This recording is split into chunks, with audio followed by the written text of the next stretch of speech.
I had these open skin lesions that I was told would need surgery to heal, because my body didn't even have enough nutrition to heal it.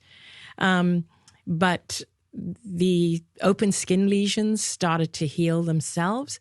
And they were waiting for me to get stronger because my body was still weak. So I started physiotherapy with them in the hospital. They were waiting for me to get stronger so that I could do the bone marrow biopsy, which is more grueling and painful. And they did the bone marrow biopsy, no trace of cancer. And then they did the final scans and MRI. And they were shocked. They said, this doesn't happen. This just doesn't happen. How long after your coma, how long after that day were you told you no longer had cancer? So it was 5 weeks after that day that they told me they couldn't find any trace of cancer in my body. And so this is after doing all the biopsies and all the tests. Okay, I just want to highlight that point. You had end-stage cancer, advanced cancer. It was ravaging your body. You were in a coma. The doctors are saying it's too late, telling your family, I'm really sorry, there's nothing more we can do. Not only do you come back, but 5 weeks later, you're cancer-free. Yes. Okay, so I'm a Western-trained medical doctor. We certainly do not learn about anything like this at medical school. But as I've gone through my career, like many of the doctors I know, who I would say a lot of the best doctors I know, the more patients they see, the more they realize how much they don't know. But I genuinely mean that. I've seen that.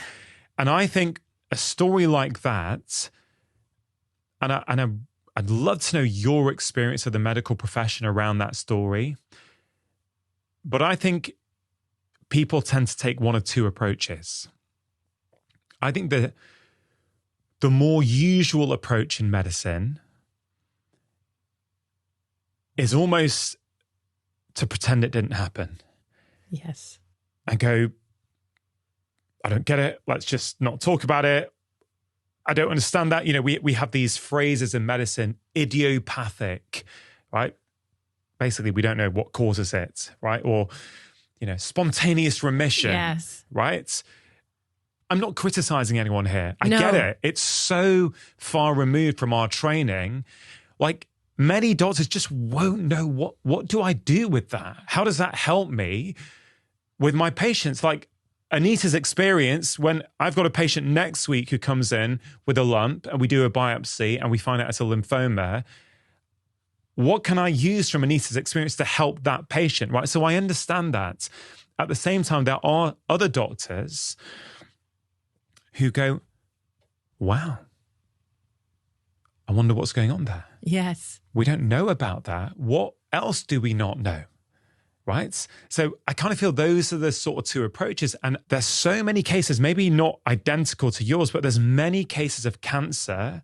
These are documented cases where we as a profession didn't think people were going to get better. Yes. But they did. I don't know if you've read Cured by Jeff Rediger. Oh, I don't know that one.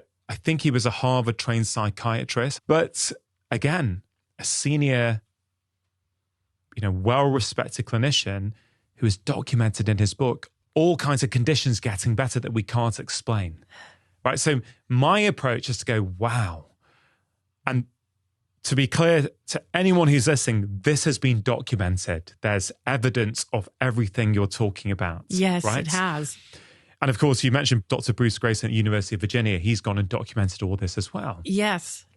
So we know that you had cancer, it was advanced, and we know that you don't have it. Yes. And it only took 5 weeks to heal. Like, even that for me, it's like, wow, it only took 5 weeks to heal.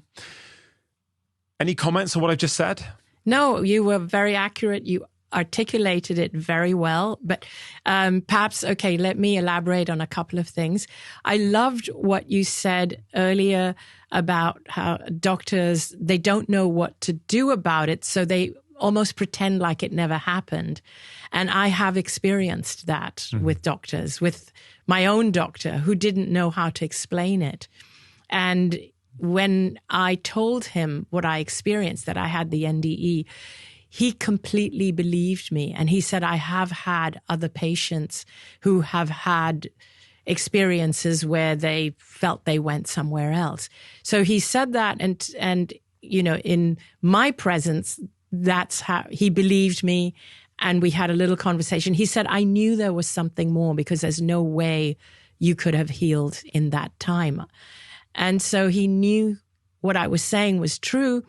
But what happened is that some months later, I was found by a reporter, a journalist, who wanted to write about my story in the local newspaper. So this was in Hong Kong, local newspaper. And then she said, would your oncologist be willing to verify what you've just said? And I said, yes, absolutely. He believed me when I told him, and he was the one who was there in the hospital who treated me. When she talked to him, though, he had a slightly different story, because he is a senior oncologist at a very prestigious hospital. And he said she's lucky to be alive, but what she had was a spontaneous remission. And he said that, so the journalist said, but what about what she saw on the other side? He said, oh, that must have been the drugs messing, playing with her mind. It's really interesting you sharing that. I'm going to be really honest here, okay? Yeah. Because this idea that we need to live an authentic life without any fear is something I've really been paying attention to over the last few years. Where does fear exist in my life? Why does that fear exist? How can I change that? So, and I think here's a good time to share that. Okay. I went to one of Europe's most prestigious medical schools in Edinburgh. I have an honours degree in immunology. Yeah. I have all kinds of letters after my name, right, given by the institutions. It would be much easier for me, and would sit comfortably with me in my training, to not have you on my show. That occurred to me too. But I think in life, when we stop following our heart for the purpose of pleasing other people, yes, I think it's a dangerous road to walk.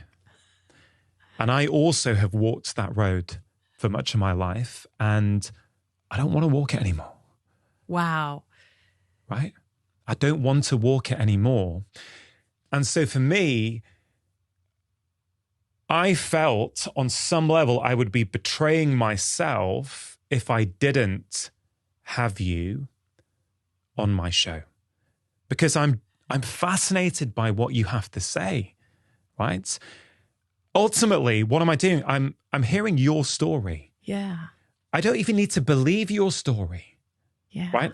First of all, I'm not saying I don't believe it. I'm saying I don't even need to. To make sure you're taking action after watching this video, I have created a free breathing guide that's going to help you reduce stress, calm your mind, and boost your energy. In this guide, I share with you 6 really simple breathing practices that work immediately. Even just 1 minute a day will start to make a big difference. To receive your free guide, all you have to do is click on the link in the description box below. I think one of the problems we've had in the medical profession is that when people have powerful stories, we don't talk about them. So people then have to share that story in the darkness. Yes. Right? And then people start labeling that as that's not real. And I was thinking, well, hold on a minute. I'm very lucky to have this huge platform around the world to talk about health and to talk about how do we improve our lives. Yes. And so for me, I sat with myself and thought, no, you know what? I want to talk to Anita. I'm going to follow my heart because I want to learn. I want to go, well, what are we missing in medicine? What is it perhaps that we could learn from these experiences? And the truth is, once you start digging into this field of NDEs, there's a lot of research out there. There is. And I think for me, Anita, one thing I've realized is that our training is scientific, and it should be. Mm-hmm. But I think so many of us misunderstand science.